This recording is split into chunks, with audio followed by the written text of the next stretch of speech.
Hello students, welcome to my online classes. हम MSc final year के लिए theory of relativity पढ़ रहे थे, जिसमें हमने पार्ट नंबर 17 तक कंप्लीट कर लिया था। आज हमारा पार्ट नंबर 18 रहेगा। यूनिट हमारी सेकंड चल रही थी। सभी यूनिवर्सिटी जिनके सिलेबस में थ्योरी ऑफ रिलेटिविटी, आप इस वीडियो को कंप्लीट देख सकते हैं। पार्ट नंबर 17 तक हमने क्या क्या कंप्लीट कर लिया था, उसमें हमने यूनिट फर्स्ट कंप्लीट कर ली थी, ठीक है। और लास्ट जो हमारा पार्ट नंबर 17 था, उसमें हमने एक न्यूमेरिकल देखा था, जो कि कई बार एग्जाम में रिपीटेड है और डायरेक्टली आपसे पूछ लिया जाता है। या तो वो आपको डेरिवेशन की फॉर्म में पूछा जाएगा, या फिर आपको कोई क्वेश्चन या फिर न्यूमेरिकल के टाइप से उसको पूछ लिया जाता है। तो अगर आपने पार्ट नंबर 17 नहीं देखा है तो आप लोग पार्ट नंबर 17 जाकर के देख सकते हैं। प्लेलिस्ट आपको बना दी गई है रिलेटिविटी का। आप लोगों को कोई भी डाउट हो तो आप उस वीडियो में देख करके क्लियर कर सकते हैं। तो आज पार्ट नंबर 18 में हम क्या पढ़ेंगे, तो आज हम पार्ट नंबर 18 में पढ़ेंगे रिलेटिविस्टिक लाग्रांजियन। इसका फैक्टर क्या होता है, इसको कैसे प्रूव करते हैं, कौन कौन सी वैल्यूज लेंगे, कौन कौन से मास आएंगे, कौन सी वेलोसिटी लेनी है, किसका डिफरेंशिएशन करना है, तो सारी बातों को आज हम क्लियर करेंगे। तो रिलेटिविस्टिक लाग्रांजियन, आप लोग देखना, हेडिंग लगाना रिलेटिविस्टिक लाग्रांजियन।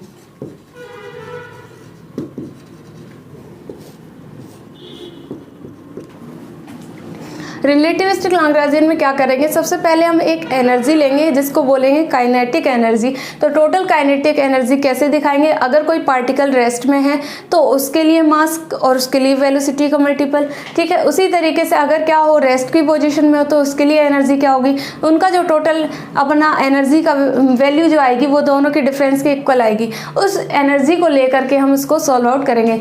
सपोज कर लो कि टोटल एनर्जी हमारे पास में टी है, इज इक्वल्स टू, देखो क्या लेंगे, एम नॉट सी स्क्वायर। ये तो अपनी रेस्ट पार्टिकल की होगी।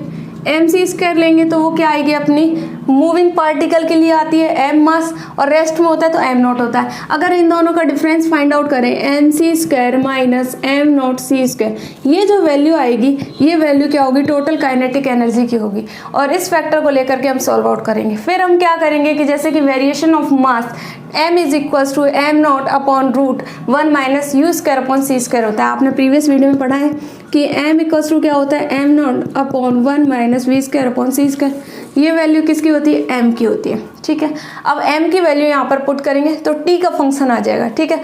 फिर हम क्या निकालेंगे आगे, उसको सॉल्व आउट करेंगे, डिफरेंशिएशन करेंगे, ठीक है। x के रिस्पेक्ट में, y के रिस्पेक्ट में, z के रिस्पेक्ट में, तीनों की वैल्यू फाइंड आउट करेंगे और पुट करेंगे। उसको हम सॉल्व आउट करेंगे तो हमारे पास में जो इक्वेशन आएगी वो किसकी आएगी, लाग्रांजियन की इक्वेशन आ जाएगी। तो सबसे पहले आप लोग इसमें लिख लेना,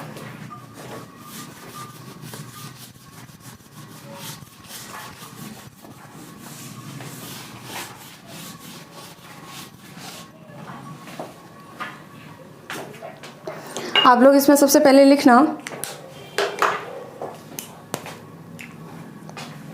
we know that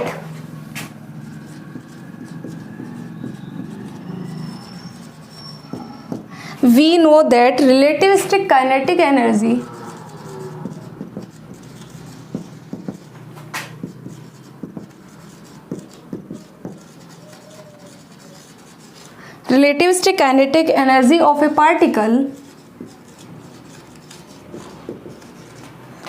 particle of rest mass m naught moving with velocity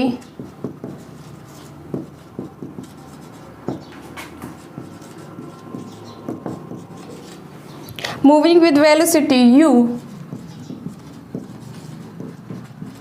is given from,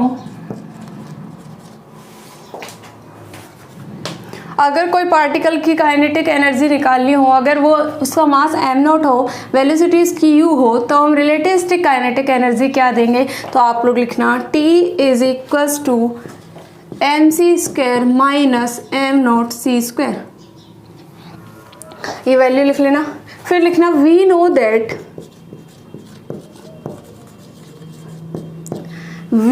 that, हम क्या जानते हैं कि variation of mass m is equals to क्या होता है, m naught root 1 minus you square upon C square होता है, ठीक है। ये वैल्यू होती है, यहाँ पर क्या कर सकते हैं, पुट कर सकते हैं। तो वैल्यू क्या आ जाएगी, t is equals to m naught c square ये वाला upon root 1 minus you square upon C square minus m naught c square. इसके आगे लिखना t is equals to m naught c square common है तो m naught c square 1 upon root 1 minus you square upon C square minus 1।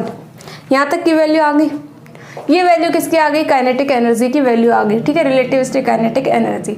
अब इसके बाद में हम क्या फाइंड आउट करेंगे? मोमेंटा फाइंड आउट करेंगे। तो आपको पता है मोमेंटा के अगर हम कंपोनेंट्स लें तो एक्स की डायरेक्शन में px आएगा, वाई की डायरेक्शन में py आएगा और जेड की डायरेक्शन में क्या आएगा? pz आएगा। फिर इसको हम किसके टर्म में लिख सकते हैं? t के टर्म में लिखेंगे। तो अब लिखना we know that momenta px क्या होता था? आपको पता है mu(x) होता था, यही वैल्यू होती थी ना। तो mu(x) is equals to mu(x) की वैल्यू क्या होती थी? dx upon dt। इसका मतलब x का वन टाइम डिफरेंशिएशन, तो उसको हम क्या लिख सकते हैं? x डॉट लिख सकते हैं। ये वैल्यू क्लियर है? mu(x) को हमने क्या लिख दिया? x डॉट लिख लिया। अब लगाओ px is equals to m की वैल्यू क्या होती है? m naught upon root 1 minus you square upon C square, साथ में क्या आ जाएगा? x डॉट आ जाएगा। ये वैल्यू आ गई px की। px equals to m naught x dot upon root 1 minus you square upon C square. अब आगे लिखना we define A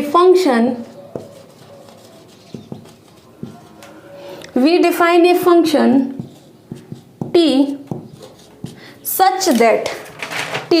such that px is equals to m naught x dot upon root 1 minus you square upon C square is equals to, देखो एक कोई function t define करना है, किस तरीके से डिफाइन करें कि वो px के टर्म में आए? तो m naught x dot upon root 1 minus you square upon C square. इस वाले टर्म को हम क्या लिख सकते हैं? Delta t dot upon delta x dot. इस तरीके से हमने कोई एक फंक्शन डिफाइन कर दिया जिसकी वैल्यू क्या है? M naught x dot upon root 1 minus you square upon C square. ये वैल्यू किसकी है? अपनी पी एक्स की वैल्यू, इसको टी के टर्म में लिख दिया। ये किसके लिए आया? पी एक्स के लिए। क्या हम इसके लिए पी वाई के लिए भी कर सकते हैं? तो आपको आगे बिल्कुल कर सकते हैं। तो पी वाई के लिए करेंगे तो पी वाई के लिए लिखना सिमिलरली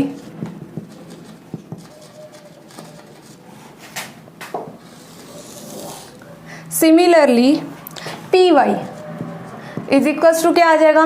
पी वाई की वैल्यू क्या आ जाएगी? एम यू वाई को क्या लिख सकते हैं? एम वाई डॉट, और एम की वैल्यू क्या होती है? M naught upon root 1 minus you square upon C square, और साथ में क्या आ जाएगा? वाई डॉट, ठीक है। और इसको हम अगर कोई फंक्शन टी डिफाइन करें तो इसकी वैल्यू को कैसे लिख सकते हैं? तो आप कहोगे delta T dot upon delta Y dot. इस तरीके से लिख सकते हैं ना कि P Y equals to M U Y को क्या लिख सकते हैं? D Y upon D T, और D Y upon D T को क्या लिख सकते हैं? Y dot. एम की value M naught upon root 1 minus you square upon C square, इसको हम टी के फंक्शन के रूप में डिफाइन करें तो delta T dot upon delta Y dot. ये वैल्यू आ गई। ऐसे ही किसके लिए निकाल सकते हैं? हम जेड के लिए भी निकाल सकते हैं। तो similarly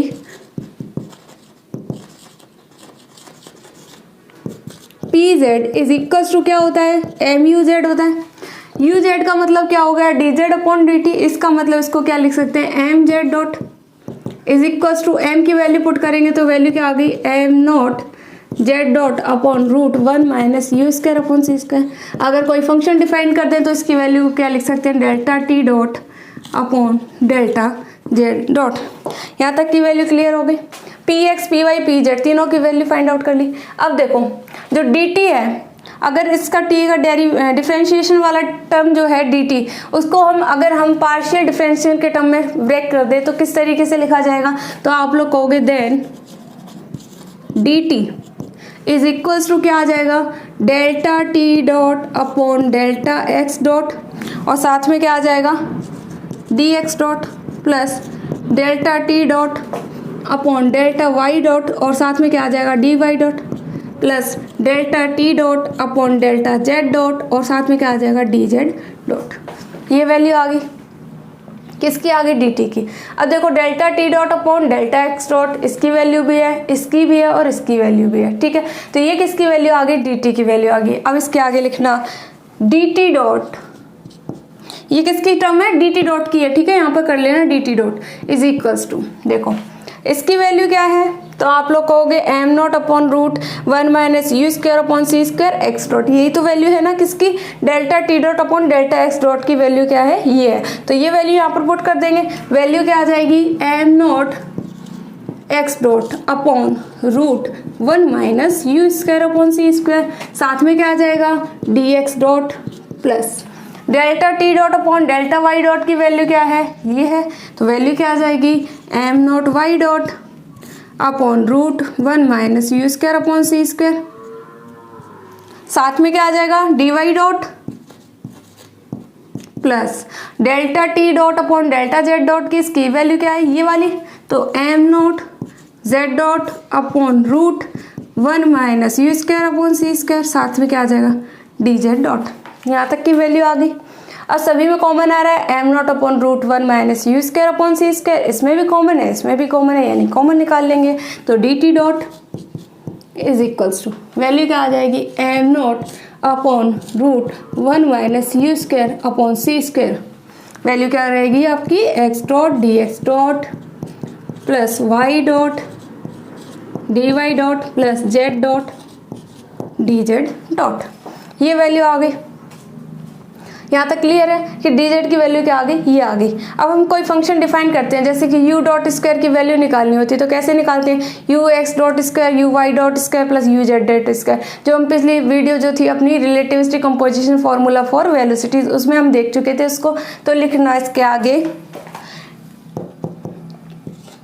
you square is equals to क्या होता है x dot square plus y dot square plus z dot square, यही तो होता है ना, यू एक्स का कंपोनेंट यानी d x upon D T, और d x upon D T को क्या लिख सकते हैं एक्स डॉट, यू वाई का कंपोनेंट क्या होता है d Y upon D T, और D Y upon D T को क्या लिख दिया यू वाई डॉट, फिर D z upon D T को क्या लिख दिया जेड डॉट, इन तीनों के कंपोनेंट का स्क्वायर जो होता है वो किसके बराबर आता है, यू स्क्वायर के बराबर आता है। इसका हम क्या करते हैं डिफ्रेंशिएशन, तो वैल्यू क्या आ जाएगी 2u du is equals to 2x dot dx plus y dot dy plus z dot dz, दोनों तरफ 2 है तो इसका मतलब क्या आ जाएगा u du की वैल्यू क्या आ गई x dot dx plus y dot dy plus z dot dz, ये वैल्यू आ गई किसकी u du की। अब देखो u du की वैल्यू क्या आई है x dot dx plus y dot dy z dot dz, यानी कि इसकी वैल्यू क्या आ गई u du, तो यहाँ से इसकी वैल्यू जो u du है वो यहाँ पर पुट कर सकते हैं, इसको कोई भी इक्वेशन नंबर 1 कह दो आप।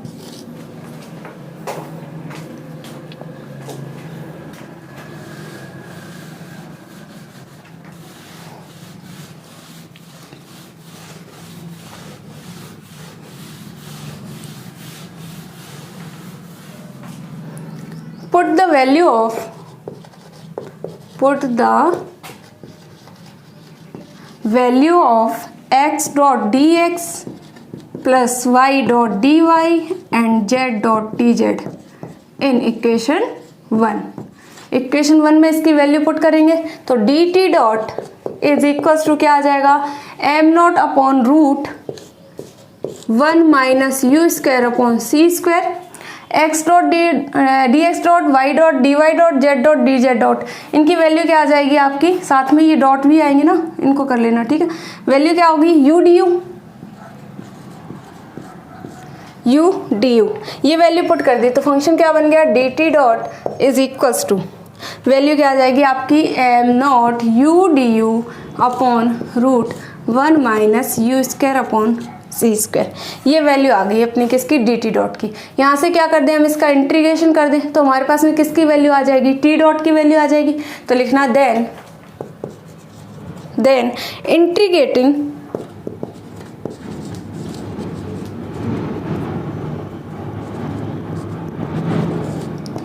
वी हैव, इंटीग्रेशन करेंगे इसकी वैल्यू क्या हो जाएगी, इसका इंटीग्रेशन करेंगे तो टी डॉट आ जाएगा, वैल्यू क्या आ जाएगी एम नॉट अपॉन, ये तो u का फंक्शन है इसका तो इंटीग्रेशन होगा ना, तो इसको तो कॉमन ही निकाल सकते हैं हम, तो एम नॉट और इंटीग्रेशन के अंदर क्या आ जाएगा आपका u du upon under root 1 minus you square upon C square. अगर वेलोसिटी v लेते तो इसको हम कांस्टेंट के रूप में लेते तो बाहर निकाल सकते थे। यहाँ पर हमने वेलोसिटी u ली है, इसका मतलब u में भी क्या हो रहा है, चेंज हो रहा है तो इसका भी क्या हो जाएगा, डिफरेंशिएशन हो जाएगा। अब इसका डिफरेंशिएशन कैसे करेंगे, तो 1 minus you square upon C square की वैल्यू क्या पुट कर सकते हैं हम, टी स्क्वायर पुट कर सकते हैं। लिखना now put 1 minus you square upon C square is equals to t square. T square put करेंगे तो इसका डिफरेंशिएशन करो, देखो क्या आएगा, minus 2u du upon C square is equals to 2t dt। ये वैल्यू आ गई, देखो 2 से 2 कैंसिल आउट हो गया। यहाँ से u du की वैल्यू निकालेंगे तो वैल्यू क्या आ जाएगी, u du is equals to c square t dt, साथ में क्या आ जाएगा, माइनस का साइन आ जाएगा। ये वैल्यू आ गई, यानी कि 1 minus you square upon C square की जगह क्या पुट करना है, टी स्क्वायर, और यू डी यू की जगह क्या पुट करना है, ये वाली वैल्यू पुट करनी है और इसको सॉल्व आउट करना है।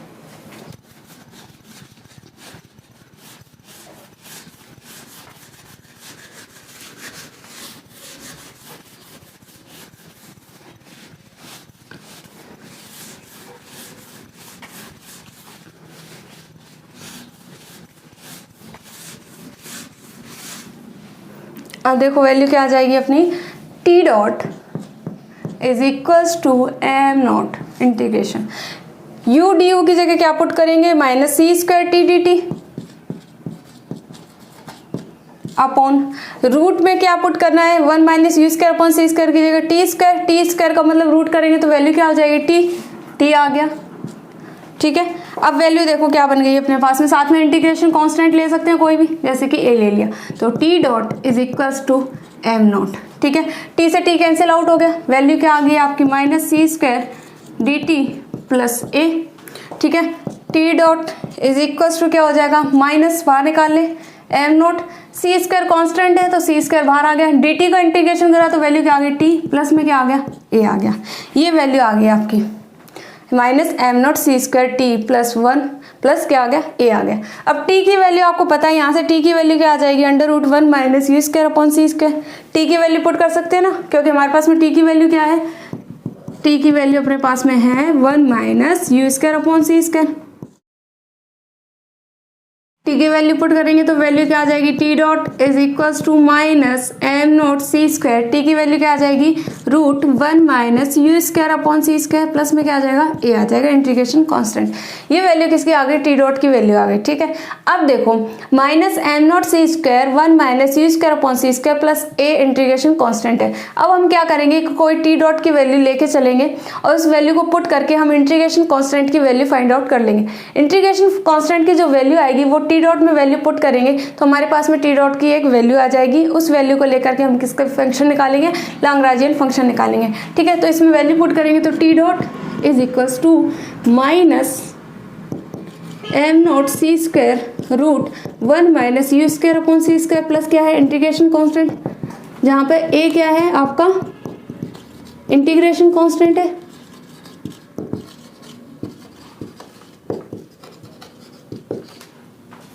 When अब कोई कंडीशन लेते हैं कि u की वैल्यू क्या हो, लेस देन सी हो, तब हम कोई वैल्यू लेके चलेंगे किसकी, टी डॉट की। तो टी डॉट की वैल्यू क्या लेके चलेंगे, let t dot is equals to क्या लेके चलेंगे, 1/2 एम नॉट यू स्क्वायर। ये वैल्यू हम लेके चलेंगे किसकी, टी डॉट की वैल्यू हम लेके चलेंगे। अब टी डॉट की वैल्यू यहाँ पे पुट करेंगे तो फंक्शन क्या आएगा आपका, 1/2 m naught u square is equals to minus m naught c square root 1 minus you square upon C square plus में क्या आ जाएगा, इंटीग्रेशन कांस्टेंट ए आ जाएगा। ये वैल्यू आ गई, इसको हम क्या लिख सकते हैं, m naught u square is equals to minus m naught c square और 1 minus you square upon C square, इसकी पावर कितनी आ जाएगी, 1/2 प्लस इंटीग्रेशन कांस्टेंट। u की वैल्यू लेस देन सी हो और इसको हम क्या करें, बाइनोमियल थ्योरम से इसको हम ओपन करें तो वैल्यू हमारी क्या बन जाएगी, 1/2 m naught u square is equals to minus m naught c square 1 minus 1/2 u square upon C square, अगली टर्म प्लस में आएगी, dot dot dot plus a bracket में लिख सकते हो जब u की वैल्यू लेस देन क्या हो, c हो। यहाँ तक की बात क्लियर है। इसको हमने क्या करा, बाइनोमियल थ्योरम से इसको क्या कर दिया, हमने ओपन कर दिया।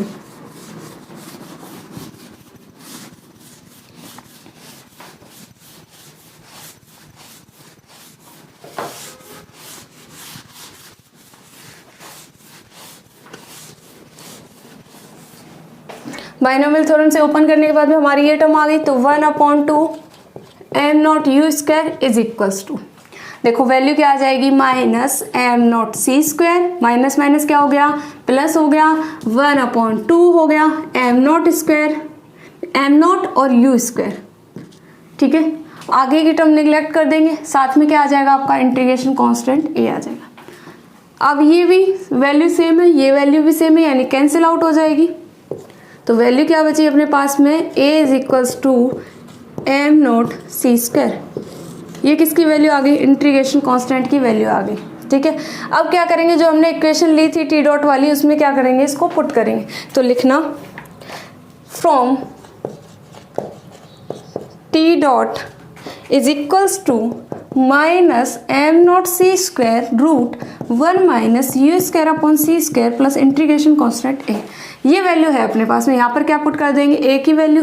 तो T dot is equals to minus m0c² root 1 minus u²/c²। a की वैल्यू क्या आई है अपनी, m0c²। ये वैल्यू हमने क्या कर दी, पुट कर दी। अब लिखना t dot is equals to m0c² common है तो क्या आ जाएगा, m0c² ब्रैकेट में माइनस का कॉमन निकालें तो माइनस कॉमन निकालिया, वैल्यू क्या बचेगी, 1 माइनस u²/c² माइनस क्या आ जाएगा, 1 आ जाएगा। T dot is equals to m0c², minus को अंदर ही मल्टीपल कर देते हैं जिससे कि हम ये वाली टर्म को निगेटिव ले सकें। तो टी डॉट की वैल्यू क्या आ गई, m0c², 1 माइनस √1 माइनस u²/c²। यहाँ तक की वैल्यू किसकी आ गई, टी डॉट की आ गई। और टी हमारी क्या थी, काइनेटिक एनर्जी थी।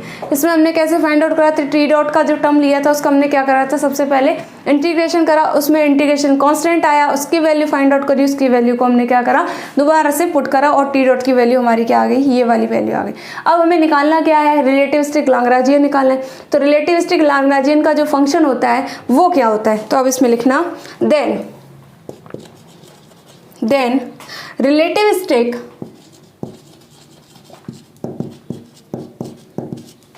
Lagrangian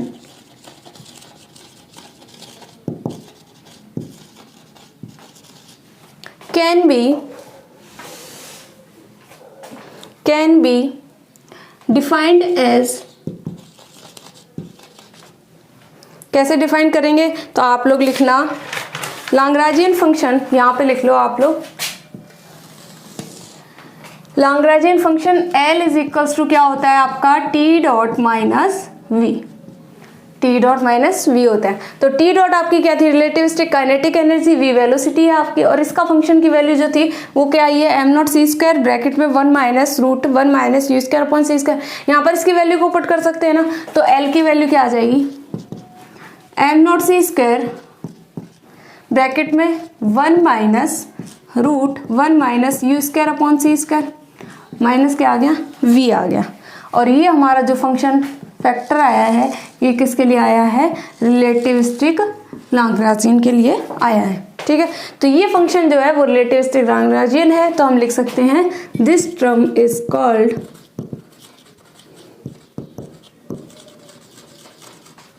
relativistic